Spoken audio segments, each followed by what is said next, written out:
video, we will talk about division of polynomials using synthetic division. So last time, we divide polynomials using division algorithm. Now we will use synthetic division. So synthetic division is a shortcut method for dividing polynomials. And I think some of you are having a hard time understanding division algorithm. That's why mathematicians use of a way to make the solution or division of polynomials, to make the division of polynomials easier. So let's say we will divide this using synthetic division. This is also our example in division algorithm. And let us see if we will come up with the same answer. So we will find the q quantity x, which is the quotient, and r quantity x, which is the remainder. So let's say we have this. So always remember po, when we will use synthetic division, synthetic division, na-confuse pa. Synthetic division, dapat yung p quantity x or yung dividend mo is naka-arrange into descending powers of x. So kapag sinabing descending power of x, dapat yung exponent niyan is pababa, okay? From 5th degree, 4th to 3rd to 2nd to 1st, and then up to the constant term. Yung constant term, ito yung walang kasamang variable. Okay? Dapat yung polynomial na given or yung dividend na given mo ay naka-arrange yung degree nila from highest to lowest. Kaya descending, ibig sabihin, mula sa mataas, pababa, up until the constant term. So in this example, naka-arrange siya, no? So second, first, and then constant term. Second degree, first degree, and then the constant term. So therefore, wala tayong dapat na ayusin.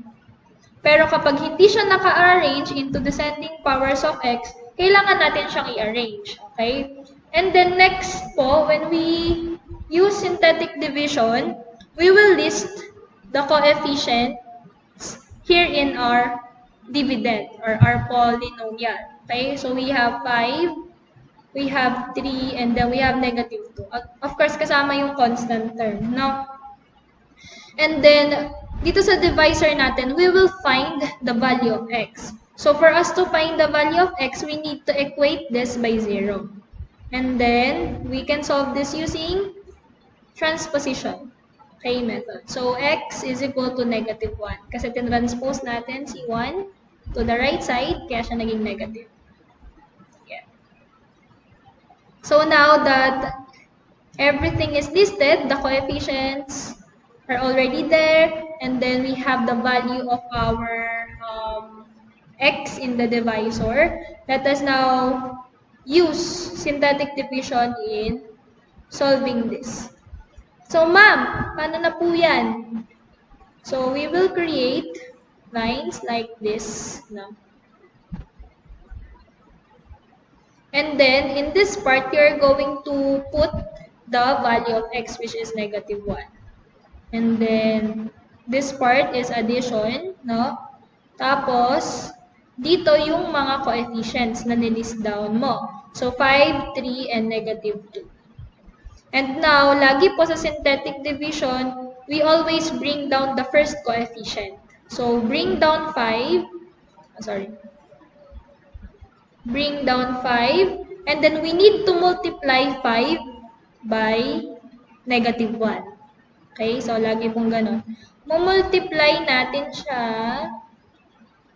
kay negative 1. So, 5 times negative 1, the answer is negative 5. So, itatapat natin sa pangalawang coefficient. Right after makuha natin yung product, solvein natin using addition. So, 3 plus negative 5, the answer is negative 2. And then, uulit lang yung process. Si negative 2, i-multiply din natin kay negative 1. So, negative 2 times negative 1, the answer is 2. And then, we have negative 2 plus 2, the answer is 0. So, na-compute na natin sila. So, ma'am, is that the answer? Nope. That is not the answer. So, kailangan po nating tandaan yung sequence na to. Kasi, kukumpitin pa natin yung answer. I-arrange pa natin sila. So, x to the 5th, x to the 4th, x to the 3rd, x to the 2nd, x, constant, and then remainder. So, tandaan po yung sequence na to kasi i-arrange natin yung na-solve natin dito. No? So, paano po natin mami-arrange? Mag-start lagi tayo sa remainder. So, dito, sa na-compute natin na tatlo, we have, yung mga na-compute natin, di ba? 5, negative 2, and 0. So, laging mauuna natin i-arrange itong nasa dulo na part. So, 0, that is your remainder. Your constant term is negative 2. The coefficient of x is 5. Okay. Therefore, kapag ni-write or sinulat natin yung answer natin, we will get 5x, no? 5x, kasama siya yung variable kasi coefficient itong kinumpute natin. 5x your constant term, 5x minus 2 kasi negative 2 yung constant term mo. And then, your remainder is 0. And that will be your quotient and your remainder. And as you can see, same siya nung na-solve natin sa division algorithm. So, either ways, either method na gamitin mo, you will just come up with the same quotient and same remainder. How about, let's solve another example. So, this is example number 2. And let's say we have 3x cubed minus 7x plus 12 divided by x minus 1. Again po, let us check if the polynomial or the dividend are in descending powers of x. So we have the third power. Oops! We are missing something, no? So, yung una nating example, kumpleto siya. Second, first, and then constant. Second degree, first degree, and then constant term. Dito, we have the third degree. Asan yung second degree? So, wala siyang second degree. Yung may exponent na 2. And then, susunod na agad sa kanya, first degree. And then, susunod yung constant term. So, okay lang po kapag ganun. No? Pero, let us check kung naka-arrange sila in descending order. Naka-arrange naman sila in descending order. No? So, 3 and then the third degree and then the first and then the constant term. So, check. Naka-arrange siya in descending order. So, kapag kinuha na natin yung coefficients nila, we have 3, we have 0, we have negative 7, and we have 12. Ma'am, saan po galing yung 0? So, ganito po kasi yung another rule, no? Sa dividend. Dapat naka-arrange siya into descending powers of x lagi. And then, kapag may nawawalang degree, just like this example, wala siyang second degree, ang ilalagay mo na coefficient sa kanya ay 0. Kasi kailangan lahat ng degree, kapag in-arrange mo siya using synthetic division, meron dapat siyang coefficient.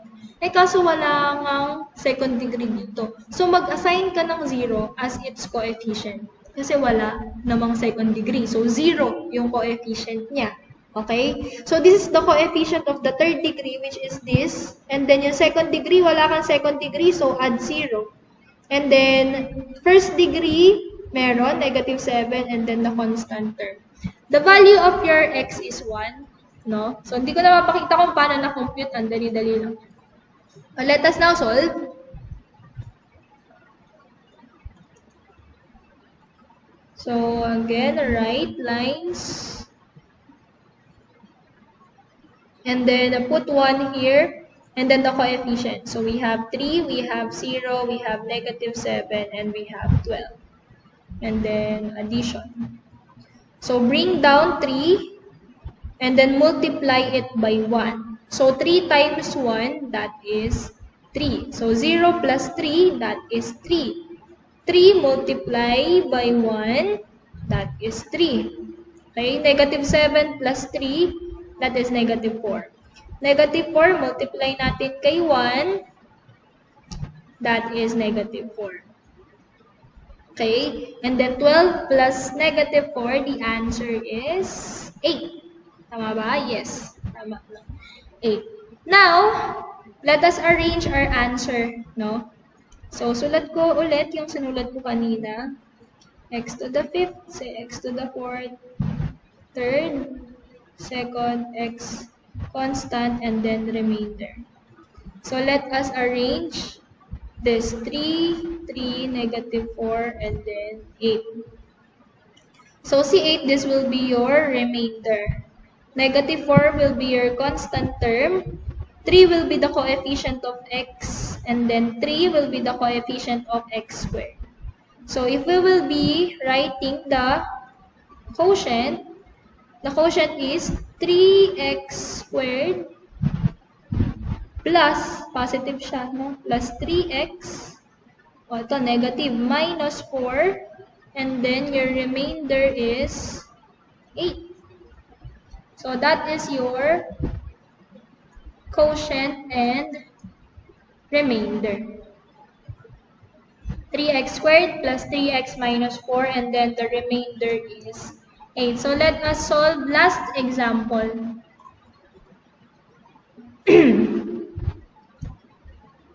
Let us find the quotient and remainder of this polynomial.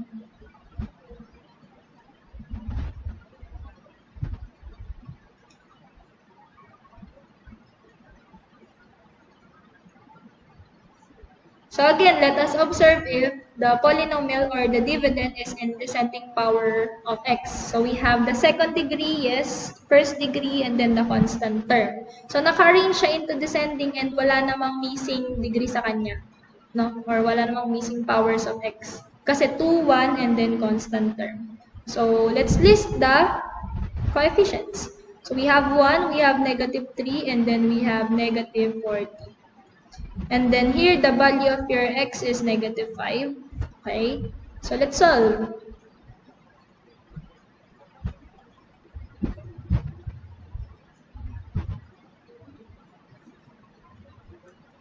So, let's put negative 5 here. And then addition here. And then all the coefficients here. So, we have 1, we have negative 3, and we have negative 4. Let us bring down 1 and multiply it by negative 5. So 1 times negative 5, the answer is negative 5. Negative 3 plus negative 5, the answer is negative 8. So we need to multiply negative 8 by negative 5, the answer is 40. Negative 40 plus 40, the answer is 0.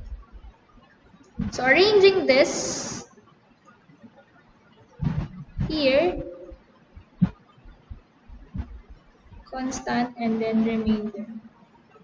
I-arrange natin sila. We have 1, negative 8,